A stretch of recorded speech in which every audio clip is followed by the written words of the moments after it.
Adam Hayes sat quietly at the back of the classroom, aware of the stares from his alien classmates. He was the only human at the Galactic Federation Academy on Centauri Prime, and the novelty had not worn off even after 3 weeks. The classroom itself was a marvel of alien engineering. The walls shimmered with a pale blue light that adjusted automatically to the visual comfort of each species present. The seats morphed to accommodate the diverse body types of students from across the galaxy.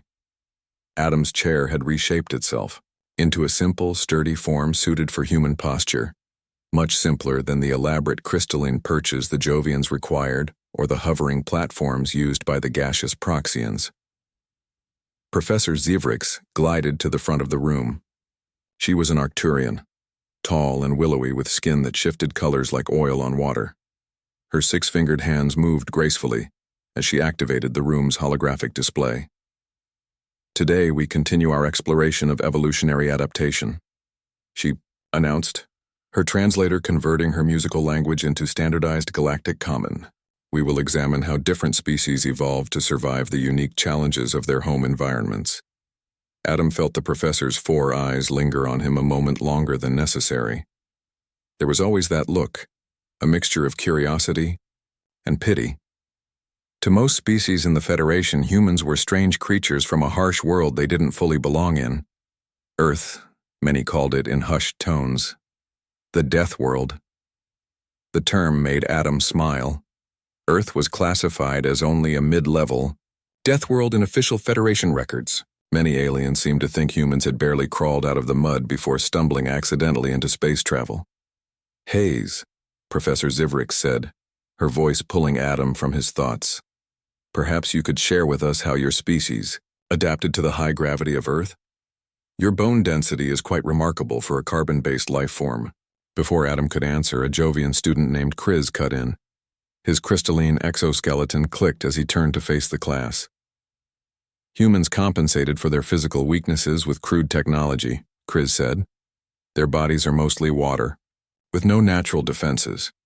No claws, minimal sensory capacity, and extremely limited regenerative abilities. They break easily. Several students made sounds of agreement. Adam had heard it all before. The Jovians, with their silicon-based biology and gem-hard skin, considered most organic life to be fragile.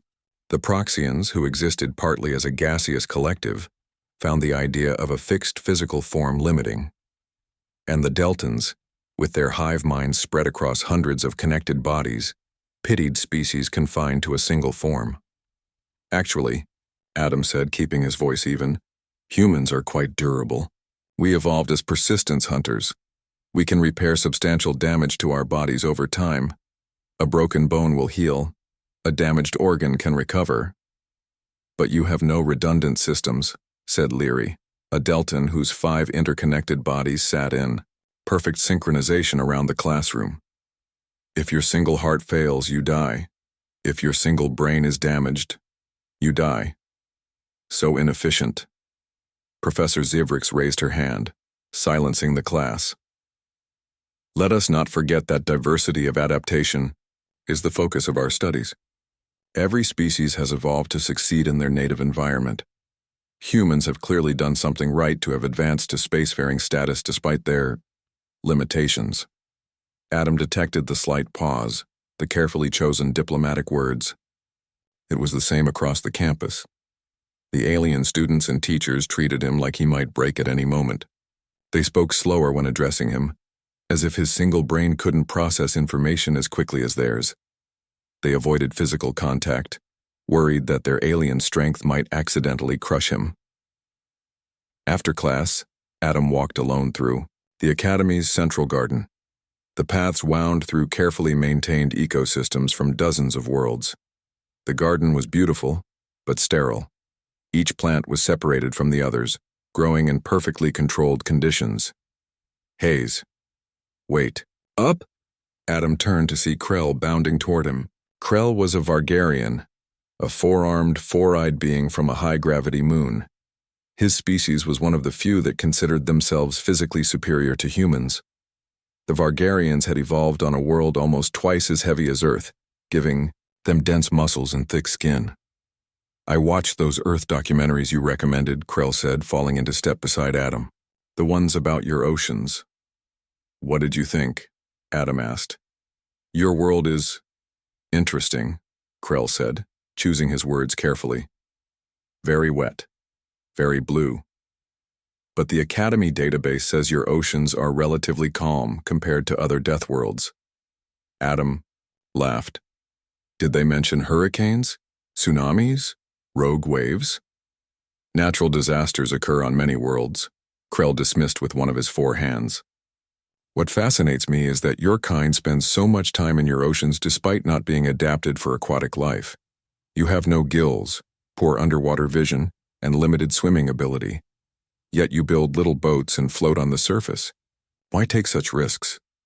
Adam thought about how to explain humanity's complex relationship with the sea. How could he describe the call of the ocean to someone who had never felt it? The mixture of fear and fascination that drew humans to explore what lay beneath the waves? We're curious, Adam finally said, and resources from the ocean have been vital to our survival since ancient times. Ah, necessity. Krell nodded. That makes sense. Your kind had to overcome your physical limitations through innovation. Adam suppressed a sigh. Even Krell, who showed more interest in humans than most Academy students, still saw them as weak creatures who had somehow managed to survive despite their frailty. The two reached the residential towers where students lived. Krell, as Adam's assigned roommate, had been specially briefed on human needs and vulnerabilities.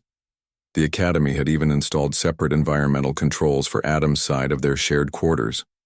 The xenobiology assignment is coming up, Krell mentioned as they entered their room. Professor Zivrix says we'll be presenting on native predators from our homeworlds.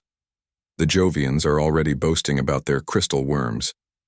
I'm sure they are, Adam said, sitting down at his desk. What will you present on? Krell asked. Those furry predators you call bears? Or perhaps your pack hunters? Wolves, right? Adam smiled as he pulled up files from Earth's database on his tablet. He scrolled through images until he found what he was looking for. Sleek, gray, and perfectly evolved. I think I'll talk about sharks, he said. Sharks? Krell leaned over with all 4 eyes blinking in curiosity. What are those? Just fish, Adam said with a small smile. Just very special fish that have remained virtually unchanged for hundreds of millions of years. As Krell looked at the image on the screen, a great white shark with its mouth open wide, revealing rows of razor-sharp teeth, Adam noticed a subtle change in his roommate's posture. For the first time since arriving at the Academy, Adam saw something new in an alien's reaction to Earth's life forms. It looked very much like respect.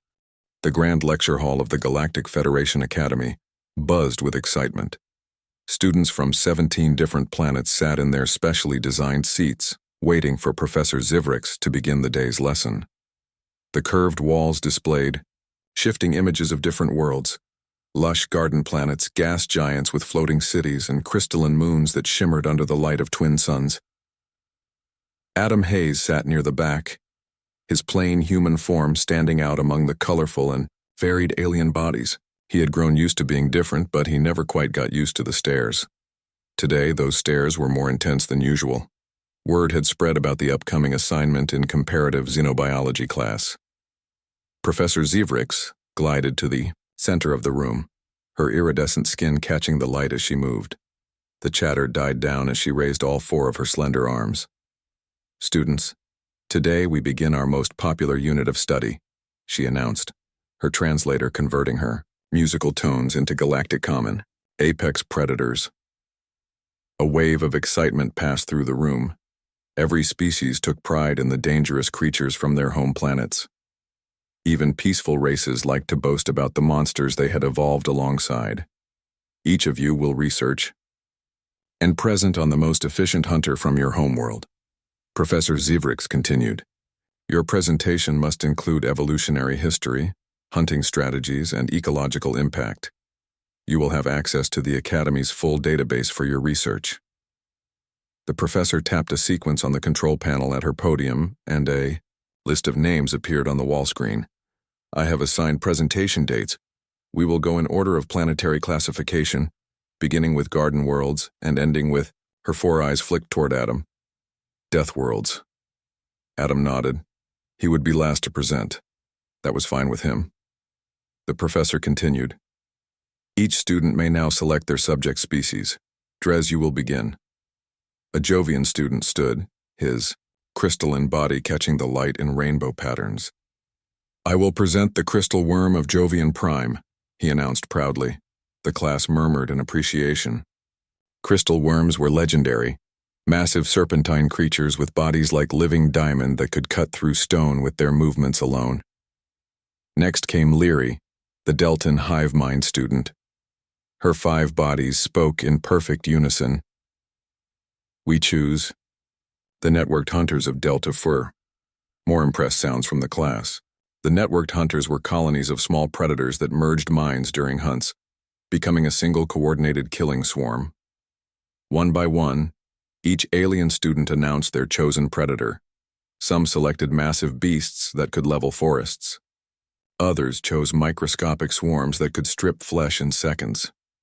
A few picked creatures so strange that Adam couldn't even picture them from the descriptions.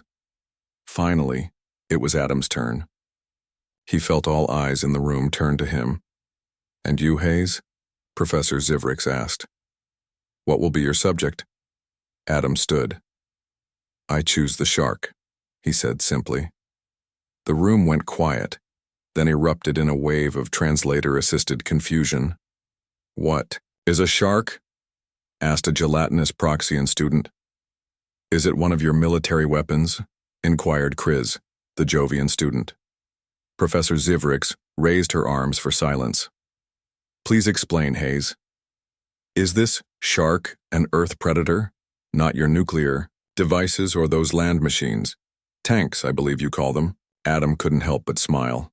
No, Professor. A shark is just a fish. This time the confusion gave way to something like disappointment.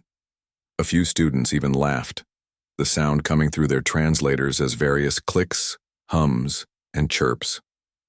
Fish?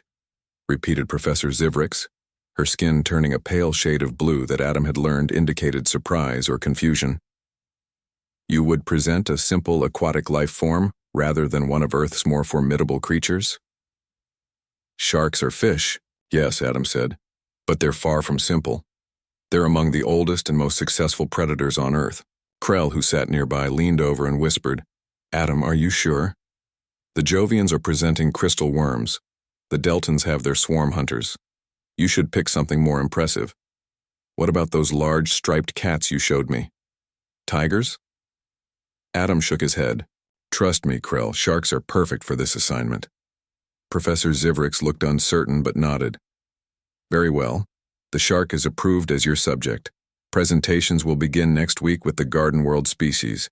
Earth's fish will be presented last in 3 weeks' time.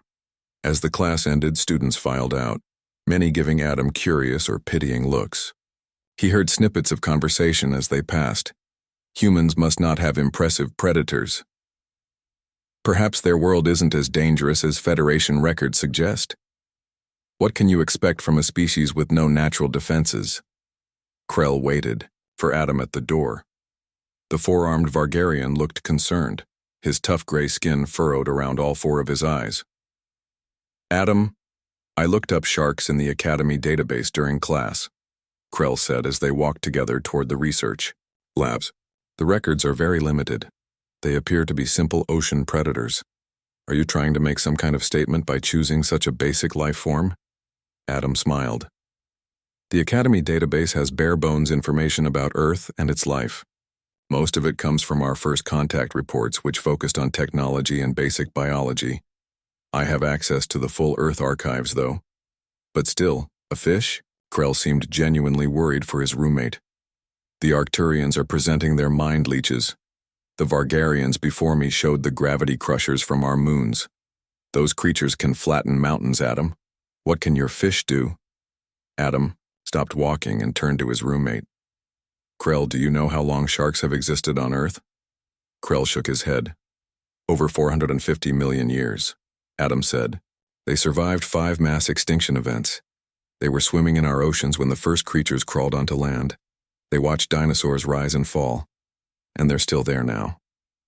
Krell blinked all four eyes in rapid succession, a sign of surprise among Vargarians. That is impressive longevity, but still, some sharks can smell a single drop of blood in an Olympic-sized swimming pool, Adam continued. They can sense the electrical impulses from a heartbeat. Their teeth are constantly replaced throughout their lives, and they have remained virtually unchanged for hundreds of millions of years because they were already perfect. Krell seemed less certain now. The database didn't mention any of this. That's why I'm going to the research lab, Adam said. I need to pull files from Earth's archives. Wait until you see the footage of a great white breaching to catch a seal, or a tiger shark navigating a coral reef, or the feeding frenzy of a hammerhead school. School? Group of sharks, Adam clarified. Some hunt in packs. They reach the research lab, a large circular room with data terminals adapted for various alien physiologies. Adam chose a standard console and began accessing Earth's archive data. I want to show these students and Professor Zevrix what real predators look like, Adam said as the first images of sharks began to appear on his screen. The kind that evolved on a world where only the strongest and most efficient survived. Krell looked at the images loading on Adam's screen.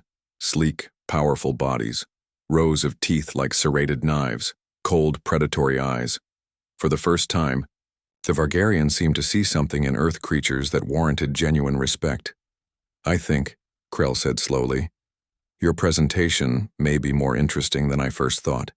Adam spent the next week buried in research at the Academy's data library. The library was a vast dome with thousands of floating data crystals that contained information from across the galaxy. Most students simply accessed the information through their neural interfaces, but humans lacked the implants that other species used. Adam had to use a physical terminal, which drew curious stares from passing aliens. Inefficient, he heard a Deltan mutter as it glided past. Adam ignored the comment and continued his work. He had requested special access to Earth's complete biological archives. The Academy had granted it, though the librarian seemed puzzled by his need for such detailed information about ocean predators. He pulled up video after video, great white sharks breaching the water to catch seals, tiger sharks prowling through, coral reefs, hammerheads using their unique heads to pin down stingrays. He compiled data on shark senses, their hunting patterns, their evolutionary history. You've been here for 6 hours, said a voice behind him. Adam turned to see Krell standing there, all four arms crossed across his chest. The Vargarian looked concerned. I'm fine, Adam said, turning back to his screen. Just lost track of time. You? Organic species need regular rest and nutrition, Krell said. Even on a death world like Earth, neglecting basic biological needs seems unwise. Adam smiled at his roommate's concern. I'll eat soon. I just want to finish gathering this footage. First? Krell moved closer, peering at the screen with all four eyes. Adam had paused on an image of a bull shark, its massive jaws open wide to reveal rows of serrated teeth. That's quite a mouth, Krell said. Are those teeth replaced if damaged, like Arcturian glass talons? Better than that, Adam replied. Sharks have multiple rows of teeth that rotate forward throughout their lives. Some species go through more than 50,000 teeth in a lifetime. 50,000? Krell seemed impressed despite himself. That's almost as efficient as Vargarian hunters with their regrowable bone blades. Adam nodded and pulled up another clip. This one showed a group of sharks in a feeding frenzy, tearing apart a whale carcass. The water churned red with blood as the massive predators ripped chunks of flesh and swallowed them whole. These creatures, Krell said, watching with growing interest. They are not sentient? No more than any other fish, Adam replied. Just perfectly evolved killing machines that have remained virtually unchanged for over 400 million years. But your kind conquered them, yes? Krell asked. You developed special weapons to hunt them? Adam laughed. We didn't conquer them. They still rule the oceans. Humans might have technology, but in their domain we're just visitors. Or prey. Krell's four eyes blinked rapidly, a sign of distress in Vargarians. The idea that humans shared their world with such creatures and considered this normal seemed to trouble him. "Come on," Adam said, saving his research files. "Let's get something to eat, and I'll tell you more about sharks." The Academy cafeteria was designed to accommodate the diverse dietary needs of students from across the galaxy. Some species absorbed nutrients from light or gas mixtures. Others consumed solid matter ranging from minerals to organic compounds. The human and Vargarian sections were close together since both species required solid organic food. As they ate, Adam continued his explanation. "The great white shark can detect a single drop of blood in an Olympic swimming pool," he said between highs. "That's about 3 million drops of water." "That's impressive sensory capability," Krell admitted. "Better than Jovian crystal senses."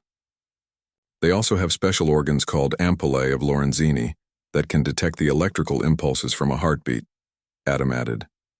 "Some sharks can find prey buried under sand just from sensing their heartbeats." Krell put down his food, his interest clearly growing. "These sound like highly specialized hunters.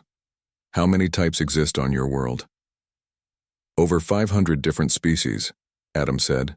"From the whale shark, which is the size of a small spacecraft but eats only tiny plankton, to the cookie cutter shark, which is small but takes circular bites out of larger prey including other sharks, whales, and occasionally humans." "Humans?" Krell's skin paled slightly.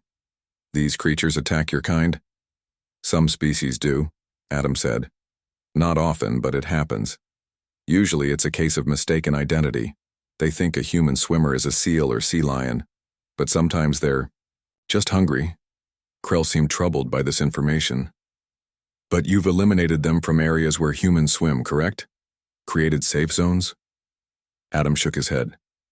"The oceans belong to them. We're just visitors. Besides, sharks are vital to ocean ecosystems. Without them, everything would collapse." "I don't understand," Krell said. "Your kind has the technology to remove these threats.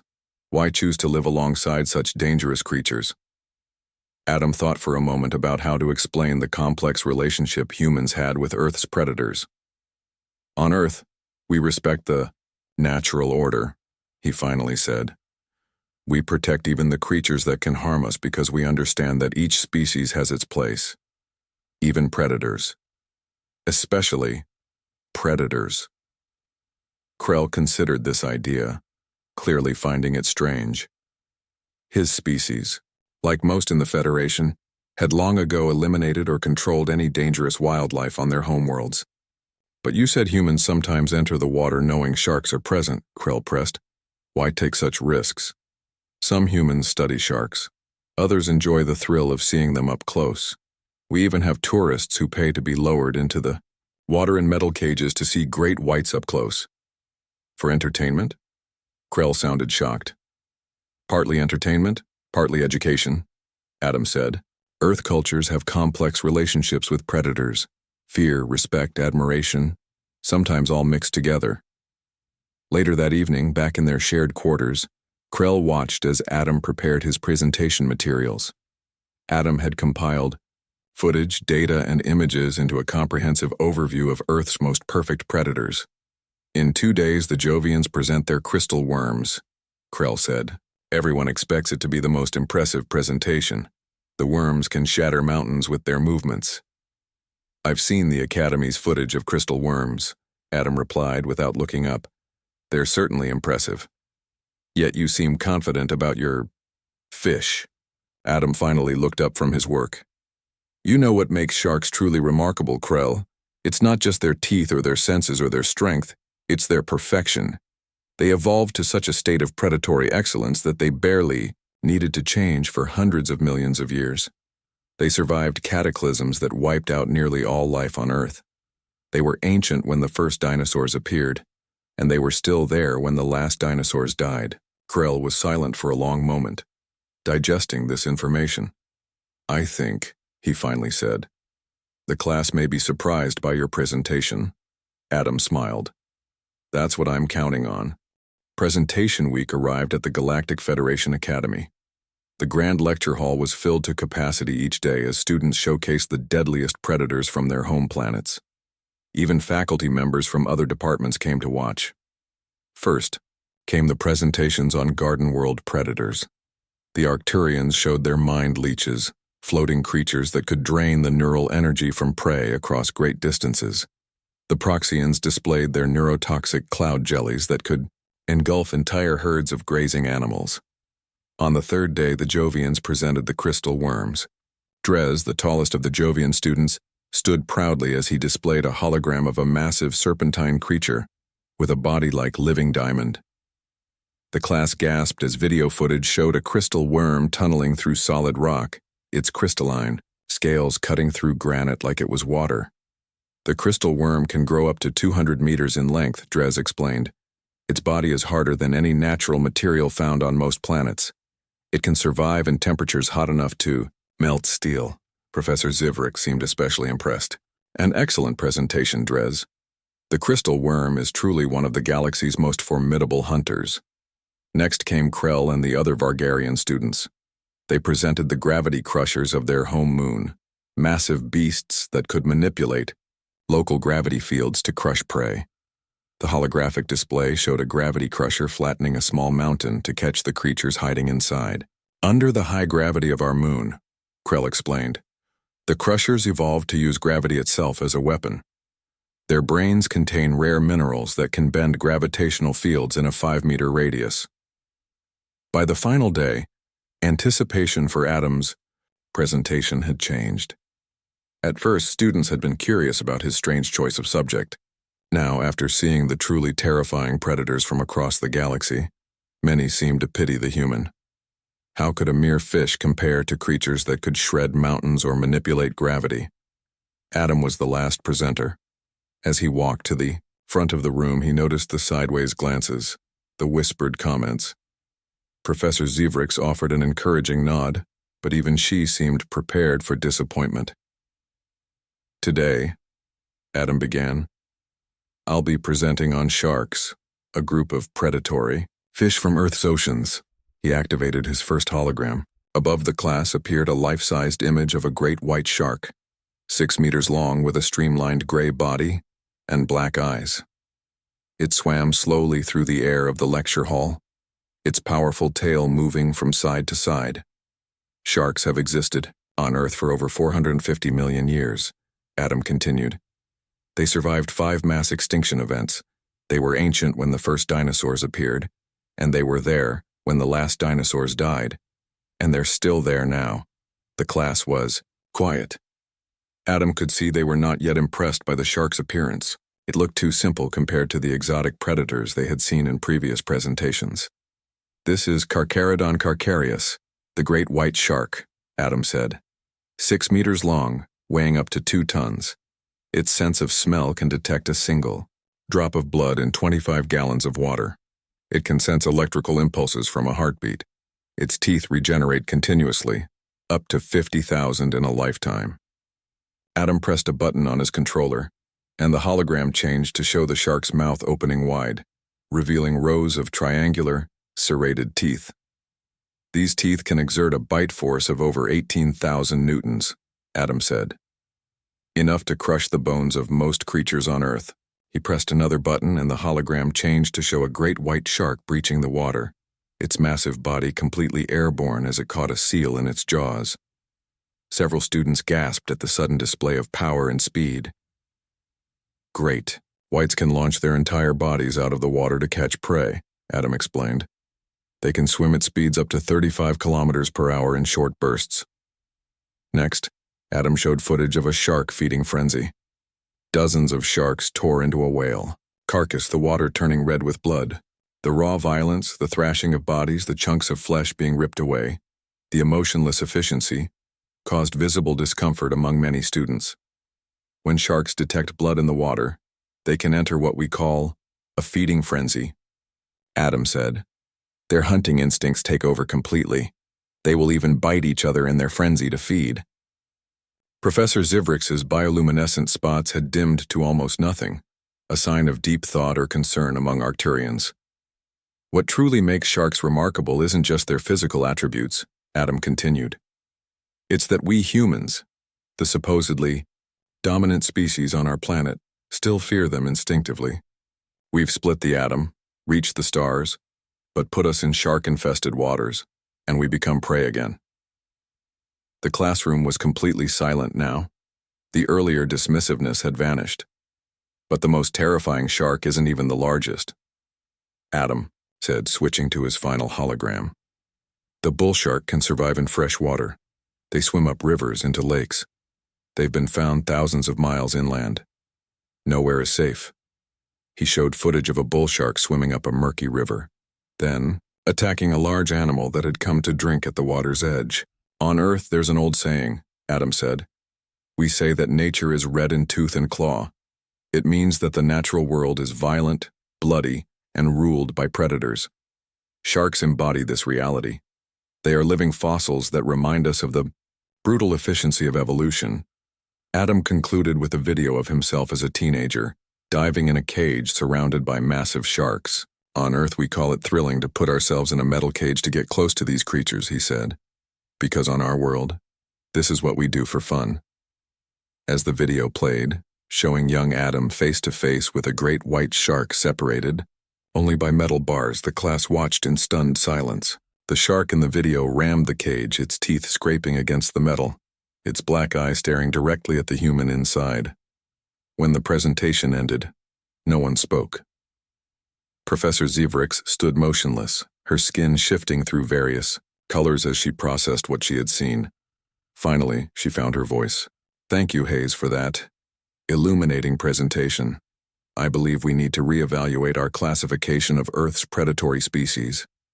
As Adam returned to his seat, he noticed the change immediately. Students who had previously looked at him with pity or amusement now watched with a new expression in their alien eyes. It looked very much like fear. The day after Adam's presentation, things changed at the Galactic Federation Academy. As he walked through the main corridor toward his morning classes, he noticed students moving aside to let him pass. Not out of disgust or pity as before, but with cautious respect. In the cafeteria, a group of Jovian students who had previously ignored him waved him over to their table. Their crystalline bodies sparkled under the artificial lights as Adam approached. Hayes, Dres said, his translator converting his clicking speech to Galactic Common. We were discussing your presentation. These sharks of yours, you said they still attack humans sometimes? Adam nodded as he sat down. There are about 70 to 100 shark attacks on humans each year. Only about 10 are fatal. Only 10? Another Jovian asked, sounding surprised. That seems a small number for such efficient predators. Humans aren't their preferred prey, Adam explained. Most attacks are cases of mistaken identity. A human on a surfboard looks like a seal from below. The Jovians exchanged glances, their crystal faces reflecting light in complex patterns that Adam knew indicated deep thought. Still, Dres said, to share your world with such creatures, and to enter their hunting grounds willingly. Later, that day in Professor Zivriks's class, Adam noticed more changes. Students who had previously avoided sitting near him now seemed curious about the empty seats in his vicinity. A Proxian student actually chose the seat next to him, its cloudy form shifting nervously as it settled in place. I found your presentation most educational, Hayes, the Proxian said through its translator. I had no idea Earth harbored such perfectly evolved hunters. Before Adam could respond, Professor Zivriks glided into the room. Her skin was a deep blue today, a color Adam had learned indicated serious thought among Arcturians. Class, she announced. Before we continue with our regular lessons, I have an important announcement. The Academy Board has reviewed yesterday's presentations and has decided to update Earth's classification in our database. A murmur ran through the classroom. Classification changes were rare and significant. Earth, Professor Zivriks continued, will now be categorized as a high-level Deathworld, rather than its previous mid-level classification. This change reflects new understanding of the true nature of Earth's evolutionary pressures and predatory species. Adam felt many eyes turned toward him. This was a substantial change.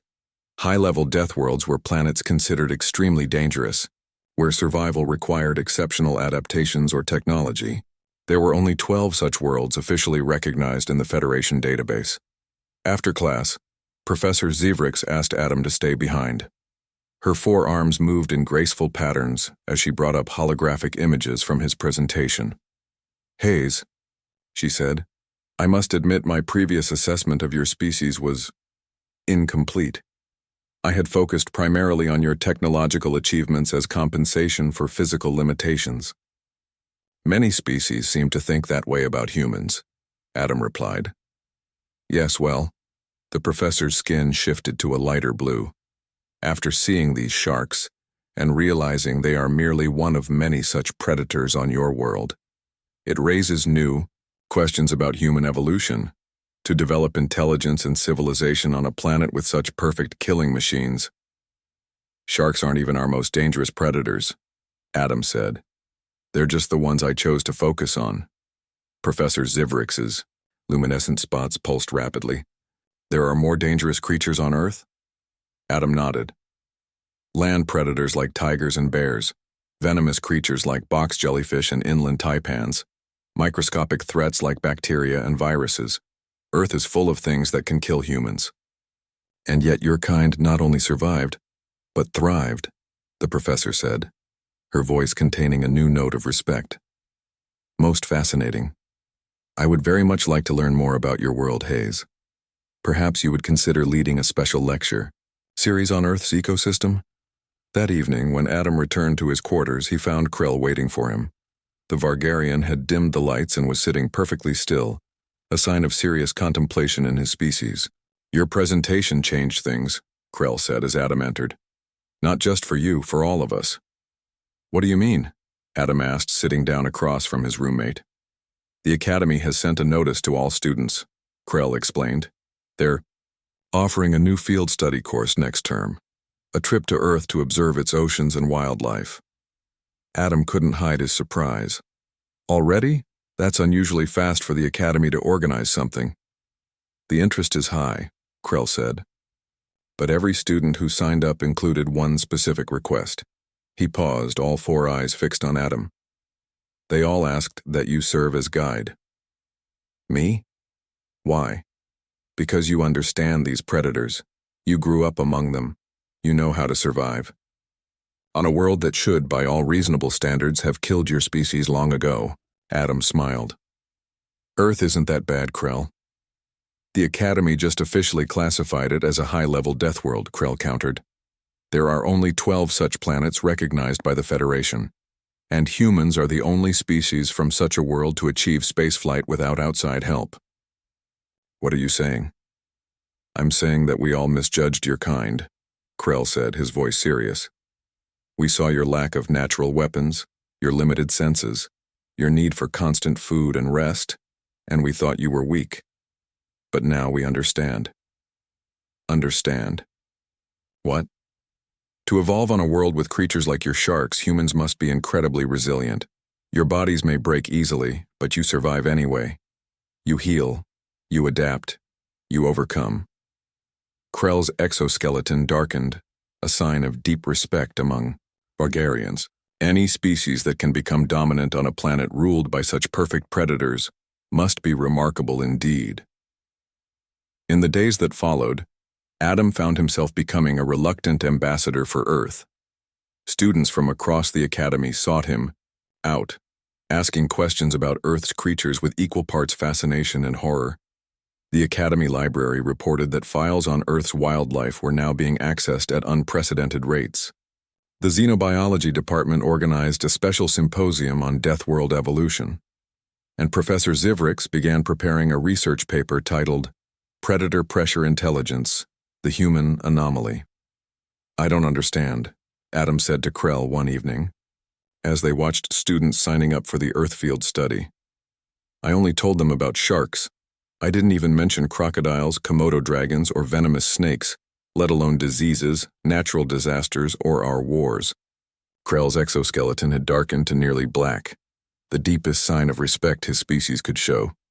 "It's not just the sharks, Adam," he said. "It's that your species evolved alongside such creatures and considers this normal. You swim in the Same waters, you study them.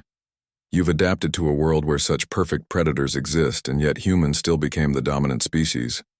Adam smiled. I should tell you about honey badgers sometime. What are those? Krell asked, suddenly, wary. Just a small furry animal, Adam said innocently. Nothing to worry about.